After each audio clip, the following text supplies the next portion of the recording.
Hello viewers and welcome to Newzim TV. I am Makanaka Masenyama. Stories making the headlines. ZACC says Mnangagwa's proposed commission of inquiry to investigate party and government bigwigs unnecessary in the courts. Kanye in $54,000 double-dipping storm in business. Border Timbers moves out of the woods. In sports, UK diaspora prepares to welcome Zimbabwe netball team. Now the news in greater detail. President Emmerson Mnangagwa does not need to set up a commission of inquiry aimed at investigating accusations of corruption made by the ZANU-PF Youth League against senior ZANU-PF and government officials. The Zimbabwe Anti-Corruption Commission's new chairperson, Justice Lois Matanda-Moyo, said Thursday. Matanda-Moyo was addressing journalists at the ZACC headquarters in Mount Pleasant in the first of what will be monthly briefings by the crime-fighting unit. The ZACC boss argued the setting up of such a commission is unnecessary, adding instead the Youth League must forward any evidence it has to her office. We have also taken note of the trending list of alleged corrupt top government and ZANU-PF officials by the ZANU-PF Youth League. Without condoning the method used by the Youth League, we are summoning the Youth League to bring evidence of corruption against those implicated with a view to prosecuting such corruption. The ZANU-PF Youth League 2 weeks ago dropped a bombshell, pulling out a list of top party officials, including Secretary for Administration Obet Mpofu, Cabinet Ministers Joram Gumbo and Priska Mfumira, Reserve Bank Governor John Mangudga, and a host of controversial business people they accused of sabotaging the economy. Meanwhile, Matanda-Moyo has promised to arrest individuals implicated in looting the National Social Security Authority in forensic audit report that Labour Minister Seka Nzenza has had to be twisted to bring before Parliament. Yes, we already seized with the NASA issue. We are investigating NASA issue. And I'm happy to report that we do have the forensic report as ZACC, and we are going through the forensic report, and arrests will be made arising from that report. Auditor General Mildred Chiri's recent report, tabled before Parliament, also raises massive cases of mismanagement at NASA, which ZACC said it will be following up on. MDC Vice President and former Finance Minister Tendai Biti Wednesday described government's move to give Zimbabwe Anti-Corruption Commission arresting powers as illegal. Justice Minister Ziyambi last Friday announced through a statutory instrument that ZACC had now been given powers of arrests as government moves to clamp down on rampant corruption. Reacting to the announcement, Biti told NewZimbabwe.com that President Emmerson Mnangagwa's administration needed to copy South Africa, who has established crime-fighting units such as the Scorpions with a clear mandate to investigate and arrest those accused of specific crimes. So the solution is not to make ZACC to create another arresting force.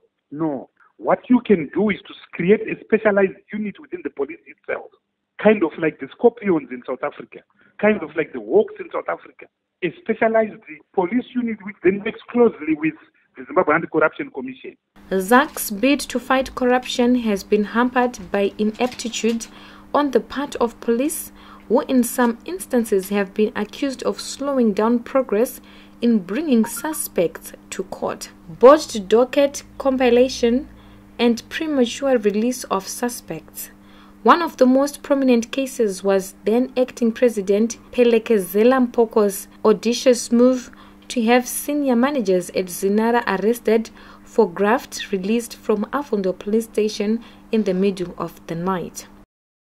President Emmerson Mnangagwa and opposition leader Nelson Chamisa must meet unconditionally at a neutral venue, a leading businessman has said. Shingi Munyeza, a member of Mnangagwa's Presidential Advisory Committee, told a business breakfast meeting on implications of the latest fiscal policy that include the introduction of the Zimbabwe dollar in Harare Thursday that a meeting between the two political rivals could help change perceptions on Zimbabwe across the world. The two political protagonists must now just bring sanity to ourselves. My idea is to have the two of them in a room. President Mnangagwa there, Nelson Chamisa there. They come for a cup of tea, but they bring their own tea. While there has been some movement since the fall of former President Robert Mugabe in November 2017, the controversy around last year's presidential election caused by Chamisa's rejection of the result seems to have thrust the country back into a legitimacy crisis, forcing investors into a fresh wait-and-see attitude. Chamisa has rejected Mnangagwa's overtures for dialogue, insisting he won the poll and wants Mnangagwa to hand over power despite the opposition leader's bid to overturn last year's result, failing at the Constitutional Court.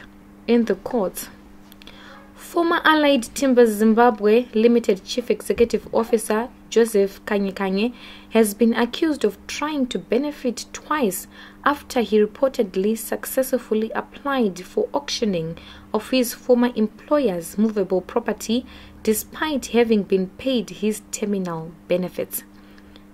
Kanye had been placed on suspension after the board raised several charges against him, was paid $54,000 golden handshake, but now claims otherwise despite Allied Timber having shown proof of payment. Allied Timbers approached the High Court with an urgent chamber application seeking stay of execution on grounds that the decision was wrongfully reached at. In business, Mutare-based Border Timbers have moved into profitably after recording a profit of $3.4 million in the period ending March 31, 2019. The company's judicial manager, Peter Bailey, told shareholders Thursday that a net profit of $3.4 million was recorded, up from a loss position of $340,000 recorded in the corresponding period last year. Bailey, however, indicated that there was a decline in revenue after the company recorded $20 million, down from $21 million recorded last year, owing to challenges partly related to the devastating effects of Cyclone Idai. Many people have been asking me how did I manage it, because they could see that everything was there, everything was just happening, things were being paid.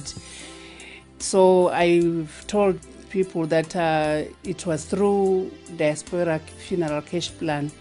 So I would advise everyone to join this Diaspora Funeral Cash Plan. Their policy is good because it took all the weight off my shoulders.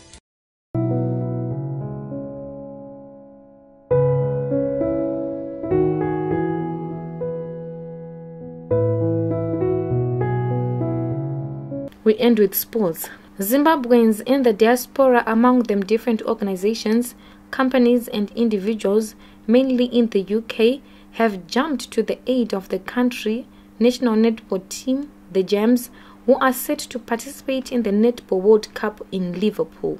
The Gems will arrive in Britain on July 5, with a welcome ceremony now penciled for a day later.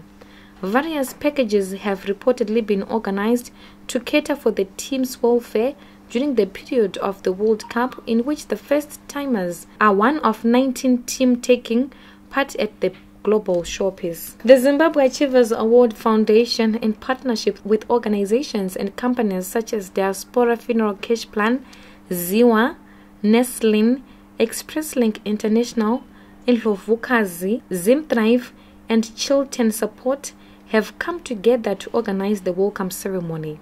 The diaspora community and businesses intervention is a shot in the arm for the Gems, as history has shown that most sport national teams from the country are usually hamstrung by funding during tournaments, and for the Gems, there will be no distractions as they focus their energies on challenging for the title. To end this news bulletin, here's a recap of headlines once more. ZACC says Mnangagwa's proposed commission of inquiry to investigate party and government bigwigs are necessary. In business, Border Timbers moves out of the woods, and in sports, UK diaspora prepares to welcome Zimbabwe netball team. Reporting for newszimbabwe.com, I am Mnangagwa Masenyama. For this and more stories, visit our website www.newszimbabwe.com and subscribe to our YouTube channel, which is Newzim TV.